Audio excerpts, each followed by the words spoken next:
In the name of Allah the most gracious the most merciful. अस्सलाम वालेकुम। आज हमारा टॉपिक ऑफ डिस्कशन है respiratory system, human respiratory system. इससे पहले हमने जनरल ओवरव्यू में ये पढ़ा कि रिस्पायरेशन क्या है, उसको डिफ़ाइन किया। फिर एक जनरल सा नोज से लेके लंग्स तक मैंने आपको पूरा बता दिया कि कौन कौन से पार्ट्स है। फिर हमने रिस्पायरेशन, ब्रीथिंग और गैसेस एक्सचेंज में डिफरेंस देखा। आज हम पढ़ेंगे कि ह्यूमन रिस्पायरेटरी सिस्टम यानी इस सिस्टम के अंदर ओरिजिनली ऑर्गन कौन कौन से इन्वॉल्व है, नोज से लेके लंग्स तक, वो सारे हम डिटेल से एक एक पढ़ेंगे। जिसमें सबसे पहले हम एक्सटर्नल पार्ट नोज, नॉस्ट्रिल और नेज़ल कैविटीज़ पढ़ेंगे। फिर उसका पूरा फंक्शन और स्ट्रक्चर देखने के बाद हम गले के अंदर जाएंगे, फेरिंग्स को देखेंगे। फेरिंग्स के बाद लेरिंग्स है, लेरिंग्स के बाद ट्रेकिया है, ट्रेकिया के बाद ब्रोंकाई, ब्रोंक्यूल्स और एंड में अल्वेलाई का थोड़ा सा पढ़ लेंगे, जो कि आगे के लेक्चर में यानी लंग्स के अंदर फिर हम और डिटेल से पढ़ेंगे। अगर हम इसको ऐसे डायग्रामेटिकली देखें तो सबसे बाहर का जो पार्ट है वो नोस है। फिर अंदर जो जिसको हम गला कहते हैं, जो थ्रोट है, उसको असल में फेरिंग्स कहते हैं। फेरिंग्स के बाद लेरिंग्स है जहाँ पे वॉइस बॉक्स भी है, और लेरिंग्स के बाद ट्रेकिया है। ट्रेकिया सामने की तरफ है, जो आपको जो रिंग महसूस होता है, जिसको आप कार्टिलेज कहते हो। तो ये जो कार्टिलेजिनस रिंग है, ये सारा कौन सा वाला है, वाइंड पाइप है या ट्रेकिया है। इसके बिल्कुल एग्जैक्टली पीछे एसोफेगस है जो लंग्स की तरफ जाता, एसोफेगस जो है वो स्टमक की तरफ जाता है, और ये ट्रेकिया या वाइंड पाइप जो है ये लंग्स की तरफ आता है।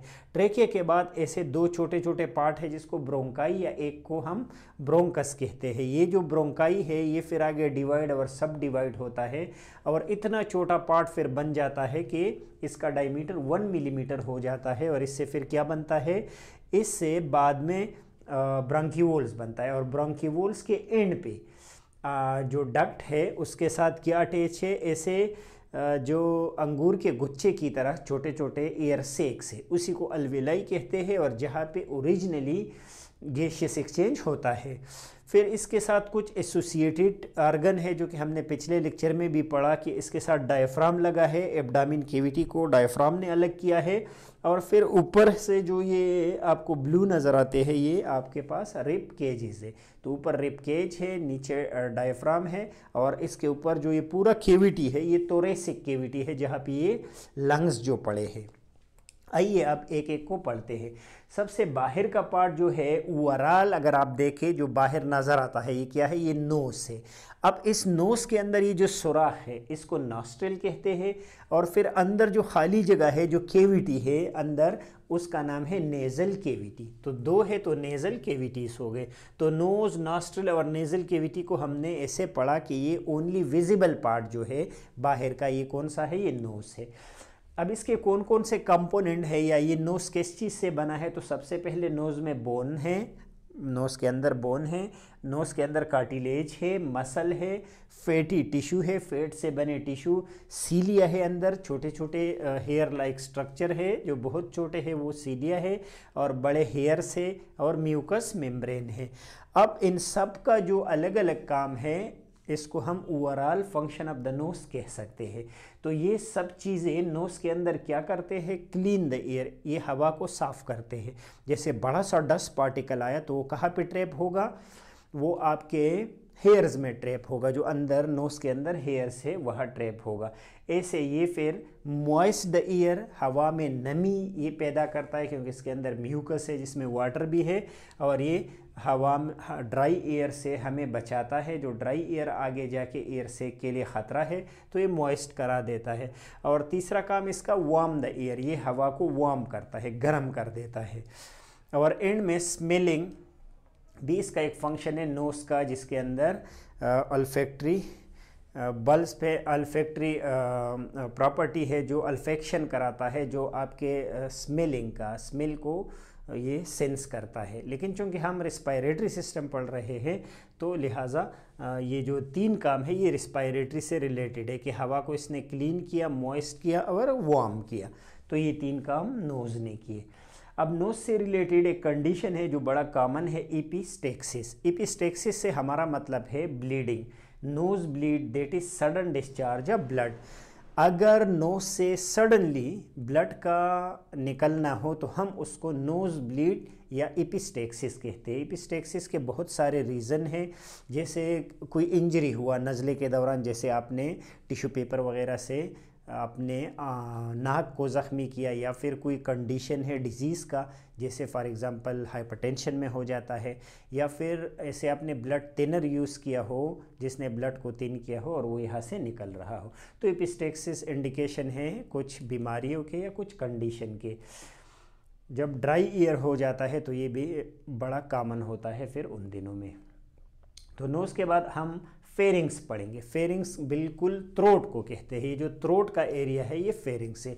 अब फेरिंग्स के अंदर कुछ प्रॉपर्टीज़ है, वो क्या प्रॉपर्टीज़ है? एक तो फेरिंग जो है ये थ्रोट है और इसका डुअल फंक्शन है। डुअल फंक्शन का मतलब है कि जो हम खाना खाते हैं वो भी थ्रोट से गुजरता है, और जो हम सांस लेते हैं वो सांस या एयर जो है वो भी फेरिंग से गुजरता है। तो हम कहते हैं इसका डुअल फंक्शन है। ये कहाँ पे वाक़या है? Below the lower part of the skull, skull के निचले हिस्से से नीचे ये गला है, और फिर सी सर्वाइकल नंबर 6 तक, यानी अगर हम सर्वाइकल जो मोहरे है उसको हम देखें और C6 जो छठे नंबर पे सर्वाइकल है उसके बिल्कुल सामने ये है, तो इसका पोजीशन हो गया।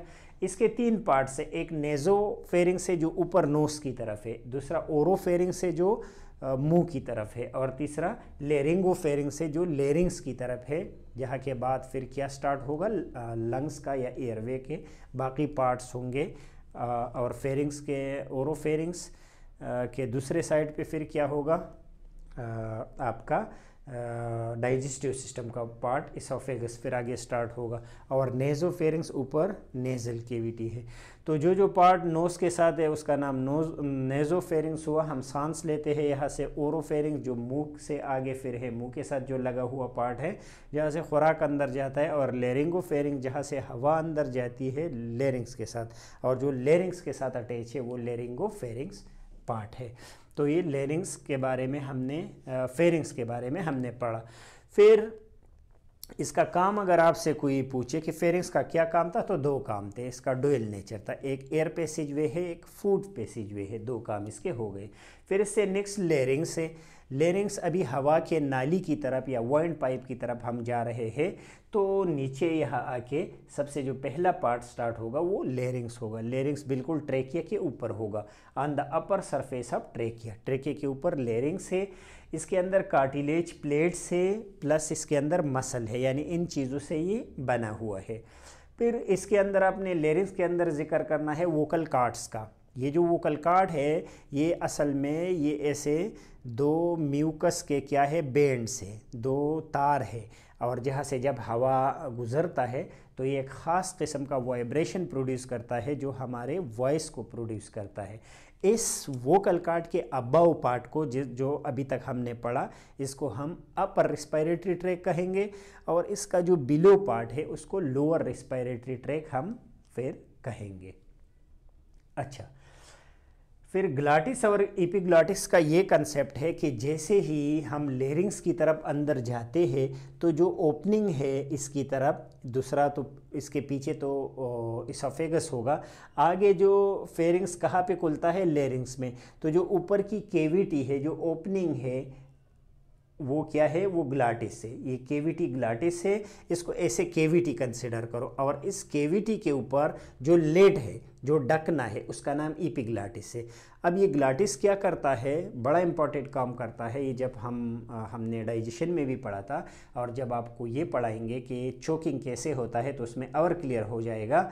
क्योंकि ये क्या करता है, जब हम फूड इनगल्फ करते हैं और फूड को स्वालो करते हैं तो क्या होता है? फूड सीधा स्टमक के अंदर जाता है, लेकिन वो लंग्स के अंदर नहीं जाता। रीज़न उसके लिए ये है कि ये जो एपिग्लॉटिस है ये बंद हो जाता है।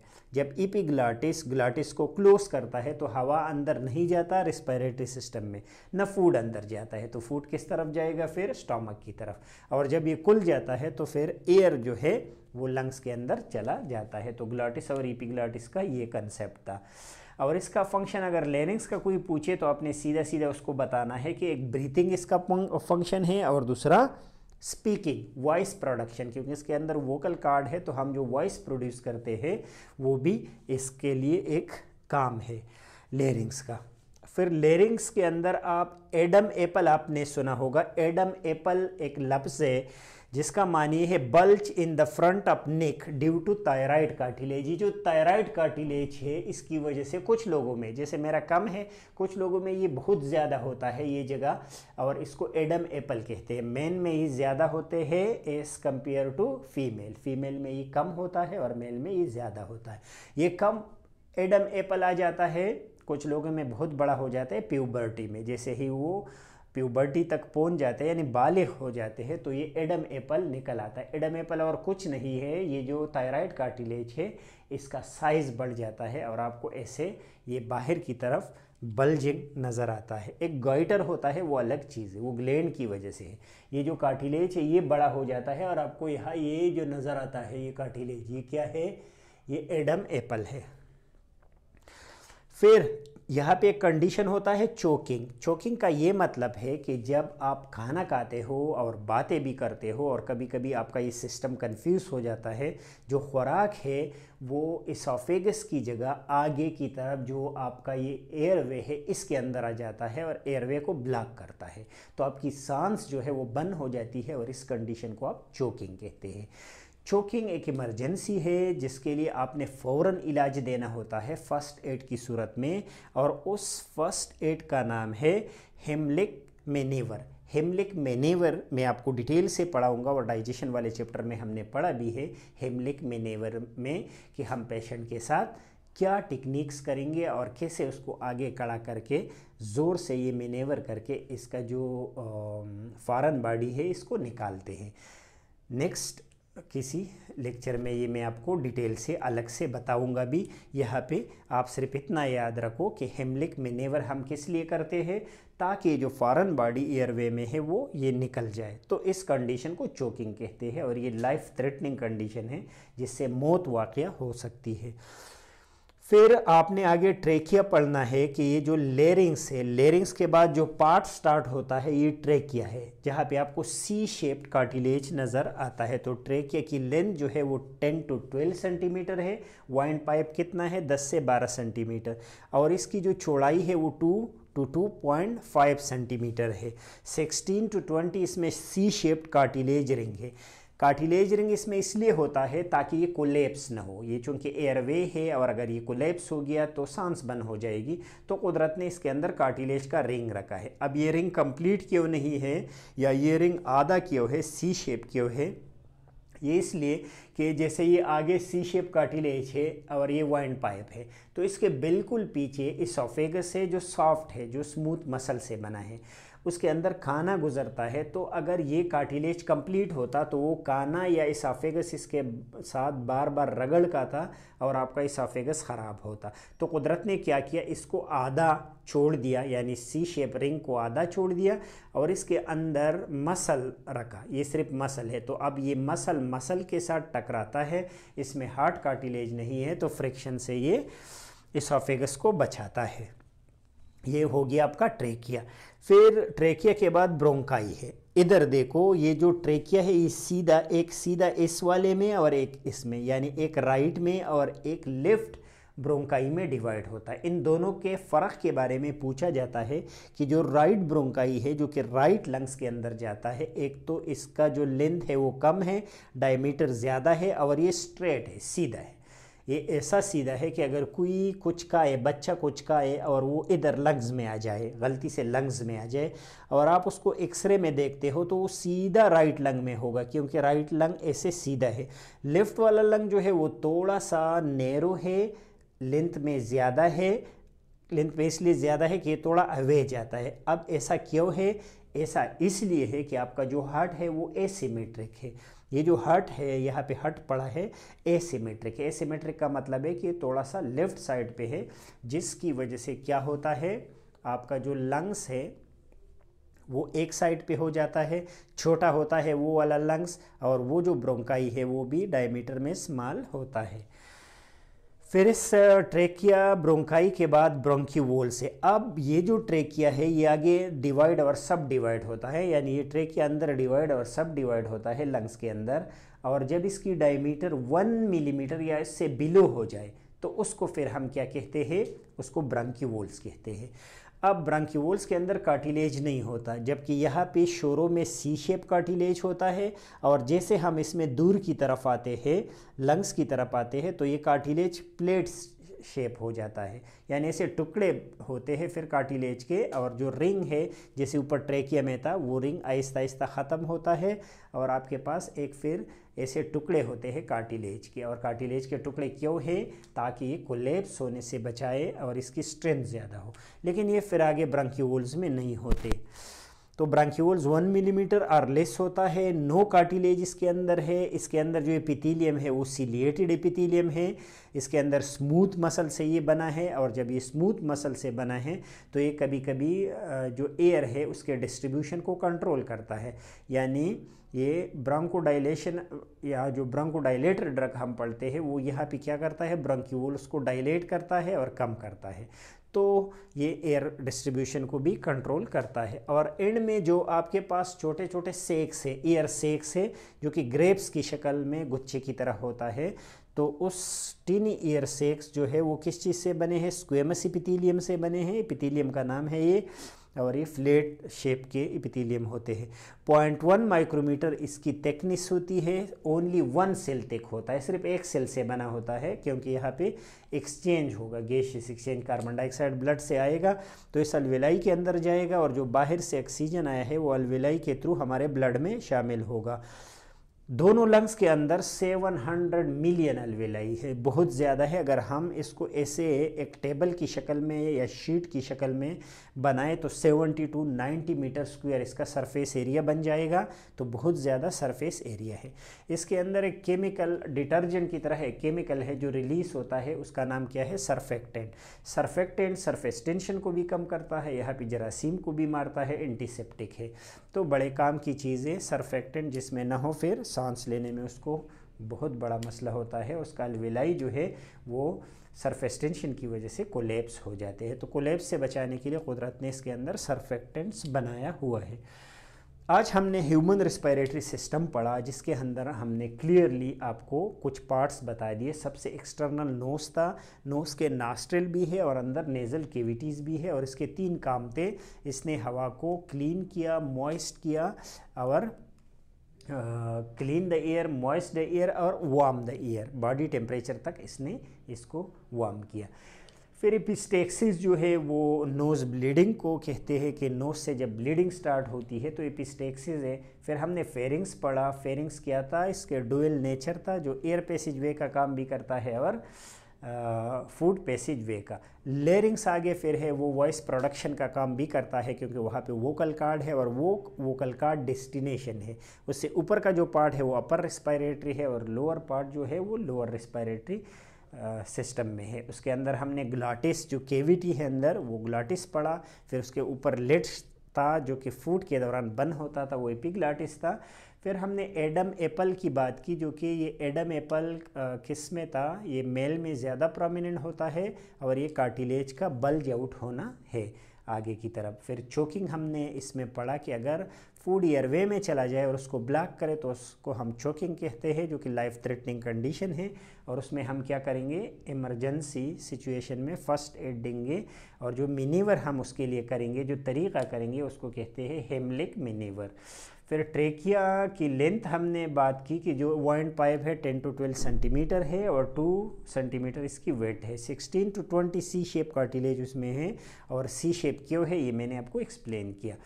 फिर ब्रोंकाई का बता दिया कि राइट और लेफ्ट है, और दोनों में थोड़ा सा डिफरेंस है, एक का डायमीटर ज़्यादा है और वो स्ट्रेट है, और दूसरा ऐसे हॉरिजॉन्टल है और डायमीटर उसका कम है, जबकि लेंथ ज़्यादा है लेफ़्ट वाले का, और रीज़न इसके लिए एसिमेट्री ऑफ द हार्ट है। फिर ये आगे जाके ये ब्रोंकाई और स्मॉल पार्ट में डिवाइड होता है, जो 1 मिलीमीटर या उससे बिलो है, और जिसके अंदर कार्टिलेज नहीं है वो ब्रांक्यूल्स है। ब्रांक्यूल्स के एंड पे ऐसे अंगूर जैसे गुच्छे हैं, जिसके एक एक एयर सेक को क्या कहते हैं, अल्वेलाई या अल्वेलस। ये जो अल्वेलाई है ये क्या काम करता है, एयर एक्सचेंज का काम ये करता है, और ये 1 सेल थिक है ओनली, और ये फंक्शनल यूनिट है लंग्स का। होप ये लेक्चर आपको समझ आ गया होगा। नेक्स्ट लेक्चर तक इजाज़त दीजिए। अल्लाह हाफिज़।